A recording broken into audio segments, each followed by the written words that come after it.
collected eggs for 6 days. Fertile egg to.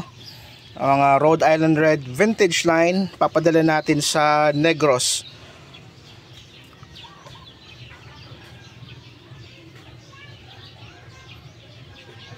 Mga Jack Rose Athena yung mga parent stock nito, yung rooster tsaka yung hens. Mga galing to doon. Sa tulong na rin ni Sir Roderick Gonzalez, sa mga kaibigan nating breeder na nagsusuporta din sa kapwa breeder. Mamaya may pipick upin tayong another hen ng Buff Orpington show type kay Frax. So tara, samahan nyo ako. Let's go! Nga pala yung update dito sa ating brooding na walang ilaw. Ayan. Ayan, walang wire dyan. Ito yung main house. Ayan. So walang ilaw dyan mga parts. Walang wire. Para doon sa mga di naniniwala. Para to doon sa mga project nating 300 hens or 300 layers. Although mayroon dyan mga rooster. Pero gagawin nating meat type yung mga reject natin. Pero yung mga for mga makikitaan natin ng potential for breeding, isi-separate natin yon and pwede nating i-share sa mga kapwa natin breeder. Para sa kami ni Sir Alexis, di kami nagpapailaw sa brooding para mas malakas yung resistensya nila and madaling maka-adapt sa climate, sa local climate natin. So far okay naman sila, maliliksi. Meron lang ako ng isang mortality, yun yung walang matang sisiyo na pinakita ko dun sa previous videos natin. Pero so far ito sila, malulusog, maliliksi. So yan.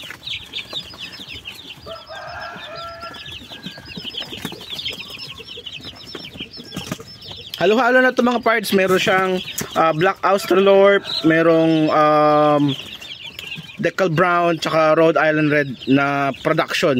Tapos meron dito, nakahalo din dito yung ating anim na Rhode Island Red na show type. Meron, nilagyan ko sila ng marka sa paa.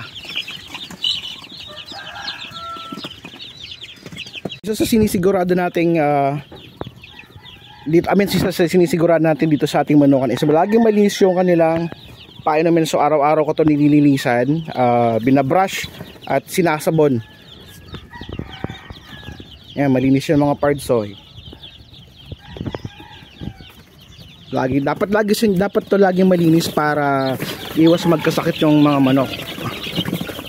Doon kasi nagsisimula yung nagbi-build yung yung mga bacteria. Tapos sunod ng sakit na sipon, yun nandiyan na yung coccidiosis tawag doon. Tapos yung malaria. Tapos yung paikot din ng brooding nyo, dapat lagi nyo dinidisinfect. Ako, ang practice ko dito, everyday yan. Spray lang. Tapos twice a week natin pinapalitan yung beddings na karton ng brooding para malinis. Diba? So ayun, nandito na ako kila Prax. Di natin mahahawakan yung kanyang Buff Orpington show type na rooster kasi bagong ligo. And ayan nga siya, nagbibilad. So kailangan niyang patuyuin yung kanyang feather and para mailipat na siya doon sa breeding pen. Kaya di natin siya ngayon mahahawakan, walang picture. Heto rin pala yung kanyang mga 3.5 months old na Buff Orpington show type. Mga hento, mga niliguan niya kasi nagkasipon daw. And ito yung mga rooster. Mayroon ng mga may-ari nito, mga parts biyaheng Nueva Ecija to at Pangasinan. So kung gusto nyo magpa-reserve sa kanya at meron pa siyang 28 days old na nakakulong, PM nyo lang si Frax. Mabilis kausap at mabait to. Mga breeder ni Frax na buff, ang lalaki. Ayun, may nangingitlog. Hi. Yan no. Ang laki. Ay, may dakula nga, may sadit talaga. Ito sadit itong saro. Iba mong bagang palong mo. Nini. Nagtiklop si takulang yun sa vitamins. Pag nagtitiklop. nag-arog kayo ng ibig sabihin ba kung maano ang ano niya. Ang vitamins, ang... Ay, araw pala yun kaya. Pero mapresko ang digdi pa di sa ano, parigusan kang mga manok mo. Ay, pwesto. Balat na balat. Anyway, iba mong baga to ito sa roko. Ano yun? Ito. Ang palong mo. Garbag yan lalaki. Babae yan. Babae ini. Ang laki ng palong. Yung comb. Yan o, ang laki ng comb parang lalaki. Pero hen. Bagsak yan. Ito. Bagsak sa standard. Meron pa, ikaw pa tingnan o, lantasod digdi sa gilid. Ayan o. Ayan, tingnan nyo. Kaya pwede pang out. Yan o. Parang lalaki. Parang rooster eh. Yung. Ganda. Ganda. Manok tambayan. Ano ang Hindi natin pwedeng hawakan si Uragon kasi pinaliguan.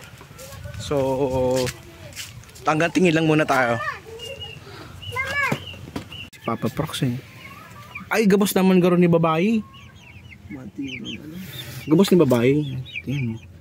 28 days old. Ika na magpili. ika na. Hindi, ika na. Ika na. Yan, dagdag ng hens. Yan si Prox oh. Thank you sir, thank you. Welcome. So, babalik ako dito para mag-content kami. Ano gagawin natin? Explain yung quality ng buff, no? Quality, yung pagkakaiba ng quality ng buff standard tsaka yung utility, no? Parang production ng ano, ng Rhode Island. So, pagpaplanuhan namin yon para malaman naman ng ibang ka-farmer natin na yung ano, yung pagkakaiba ng standard tsaka yung production or utility. So, sir, thank you dito Thank you sa Welcome. Happy farming. Happy farming. Tapos yung gustong kumuha, meron pa ditong mga 28 days old, no? Hindi mo pang out. Hindi pa daw pang out yun. So, PM na lang kayo pag may receive, si Frax. Follow nyo yung page niya. Thank you. Thank you.